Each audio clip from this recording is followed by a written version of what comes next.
eu queria contar uma história para vocês muito interessante que aconteceu há 15 dias atrás.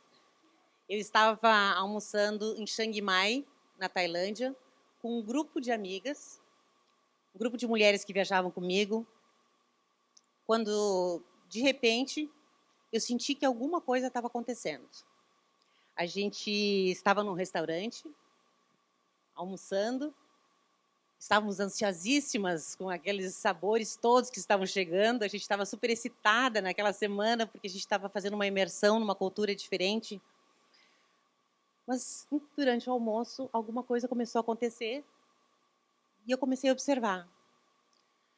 De repente, eu tive a sensação que eu estava dentro de um pequeno barco, em alto mar, com ondas imensas. A gente estava no meio de um terremoto. 7,7 de magnitude. Foi um momento muito difícil para todas nós. E a minha primeira ação foi observar as mulheres que estavam comigo. Eu ficava observando como é que elas iam reagir. E cada uma delas reagiu conforme o seu momento de vida.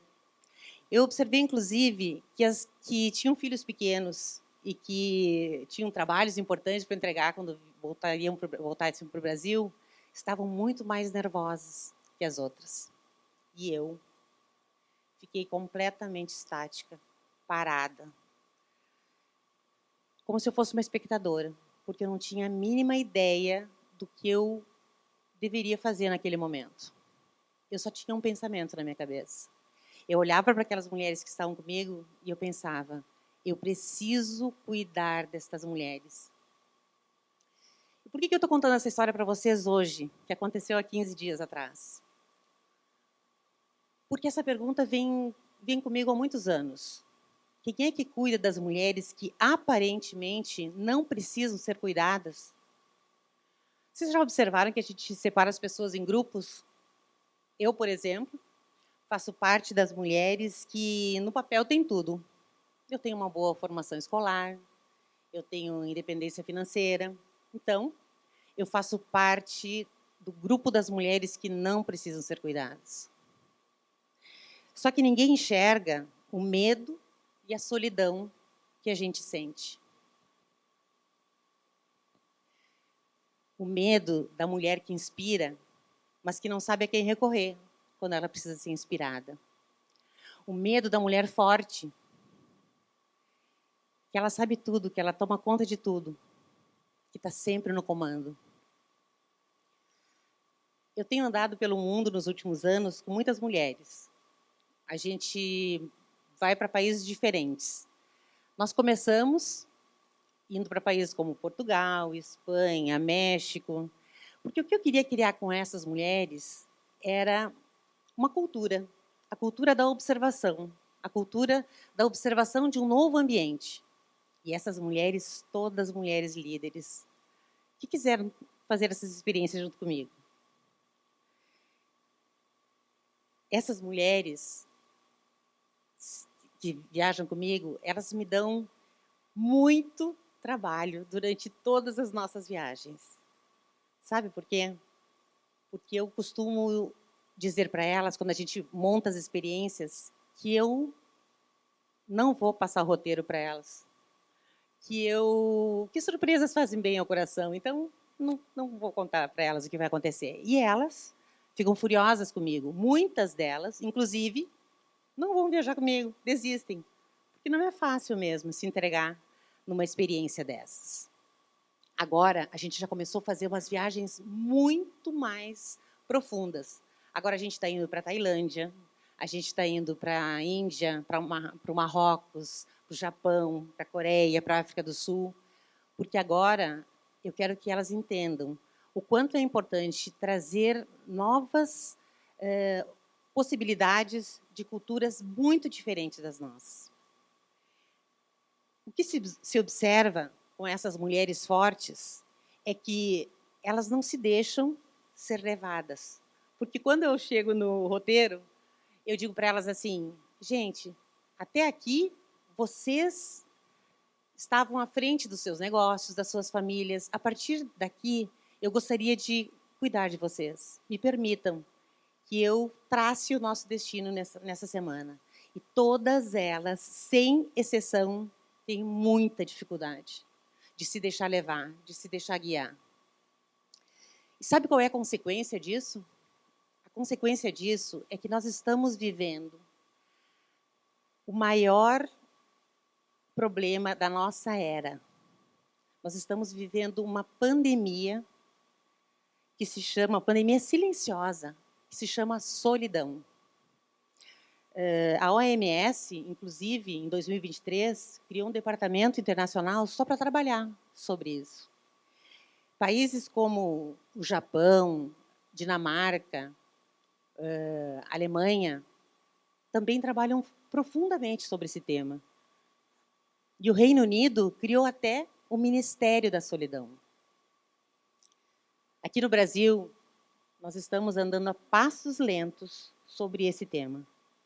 Parece que aqui a gente tem um companheiro que é muito importante, que se chamam redes sociais. E as redes sociais estão assumindo que vão ser companheiro das pessoas. Só que elas acompanham, mas não conectam, né? A gente fica completamente na ilusão de que tem realmente um grupo que não existe, que é fictício. Bom, vocês já se sentiram no meio de um monte de gente e se sentiram totalmente invisíveis, sozinhos? Eu já me senti. Eu vivi isso na minha pele. Foi por isso também que eu comecei a fazer esse trabalho com mulheres. Eu acreditava, será que é porque eu sou gaúcha? Eu acreditava que a vida era uma linha reta. E que se eu fizesse tudo certinho na minha vida, tudo ia dar certo no final. Só que não foi assim que aconteceu. E a vida me deu uma rasteira. Há 9 anos, eu perdi meu marido por um câncer devastador. E entre o diagnóstico e a despedida, foram 40 dias. E durante aqueles 40 dias, eu fingi o tempo todo. Eu desassociei, eu não queria viver aqueles dias. Eu fazia de conta que nada ia acontecer. Porque eu tinha medo. Eu tinha medo de perder a vida que até então eu levava. Eu morria de medo da vida. Que vida é essa que eu vou levar? E eu morria de medo de não ser mais cuidada. Ele tentou por várias vezes falar comigo sobre finitude, mas eu não dava bola. Até que chegou um dia que, mesmo eu negando, ele se foi. E eu me senti nos escombros da minha própria história. Acho que esse foi o primeiro terremoto que eu vivi na minha vida. Mas como é que a gente recomeça depois que a gente está nos escombros?